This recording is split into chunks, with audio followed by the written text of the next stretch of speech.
துலாம் துலா ராசிக்கு. ராசி. துலா ராசியுமே வந்து பார்த்தீங்கன்னா, இந்த ஒரு வருஷம் ரொம்ப நல்லா இருக்கக்கூடிய ஒரு வருஷமா தான் இருக்கும். துலா ராசிக்கு என்ன சொல்றது வந்து பார்த்தோம்னா, ஒரு மிகப்பெரிய யோகம் அப்படின்ற மாரியான விஷயங்கள். புரமோஷன்ஸ் எதிர்பார்த்துட்டு இருந்தா புரமோஷன்ஸ். புரமோஷன்ஸுமே வந்து பார்த்தோம்னா, சிலருக்கு அ நம்ம வந்து அவர்கள் வேலை செய்து கொண்டிருப்பார்கள்.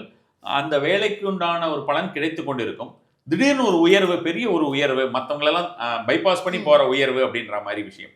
அது இவர்களா குறுக்கு வழியில் இல்லாம, மேனேஜ்மென்ட்டா தேர்ந்தெடுத்து அவங்களுக்கு கொஞ்சம் தூக்கி வைப்பாங்க பார்த்தீங்களா? இவங்க நல்லா பண்ணிட்டு இருக்காங்க அப்படின்னு.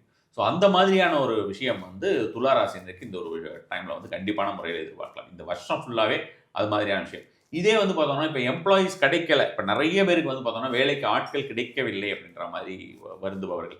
எனக்கு நல்ல ஆட்கள் மட்டும் அமைந்து விட்டால் என்னுடைய தொழில் வந்து ரொம்ப பிரம்மாண்டமா போயிடும்னு சொல்றவங்க நெறைய பேர் இருக்காங்க. ம். அந்த மாதிரி இருக்கிறவங்களுக்கெல்லாம் இந்த ஒரு ஆண்டு வந்து கண்டிப்பான முறையிலே துலா ராசியினருக்கு தொழில்ல வந்து வேலையாட்கள் அமைந்து விடுவார்கள் அப்படின்னு சொல்லலாம்.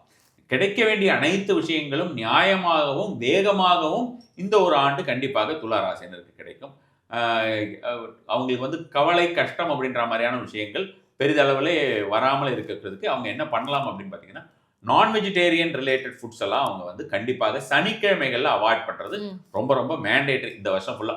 நெறைய பேர் வந்து பார்த்தோம்னா, புரட்டாசி மாசம் சாப்பிட மாட்டோம், மார்கழி மாசம் சாப்பிட மாட்டோம்னு அப்படி குறிப்பிட்ட மாசங்கள், கார்த்திகா மாசம் சாப்பிட மாட்டோம். இப்படியெல்லாம் இருக்காங்க.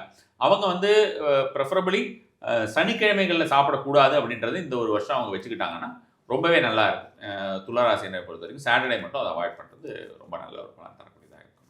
Okay sir. நீங்க வழிபாடு சொல்லிட்டீங்க. இத தாண்டி வேற ஏதாவது விஷயங்கள் இருக்கு? வேற ஏதாவது அப்படின்ற மாதிரியான விஷயங்கள், இந்த பாம்பு பிடிக்க போறவங்க இருக்காங்க பார்த்தீங்களா? இந்த பாம்பு பிடிக்கிறவர்கள் இருக்கிறார்கள். அவர்கள் வந்து பார்த்தோம்னா, எல்லா இடத்துலயுமே இருக்காங்க. இப்ப வந்து பார்த்தீங்கன்னா, Instagramலலாம் நெறைய பேர் இருக்காங்க. அது அவங்கலாம் வந்து அவங்க எப்படி பண்றாங்க அப்படின்றத சொல்றாங்க. ஸோ அந்த ஒரு பாம்பு பிடிக்கக்கூடியவர்கள், அவர்களுக்கு வந்து போயிட்டு இவங்க ஏதாவது ஒரு ஹெல்ப் பண்றது. ம். இது வந்து எப்பவாவது ஒரு முறையில அவங்க செஞ்சுக்கிட்டாலும் பரவால்ல. இல்லைன்னா சனிக்கிழமையில ராகு காலமா காலையில தேர்ந்தெடுத்துக்க வேண்டியது.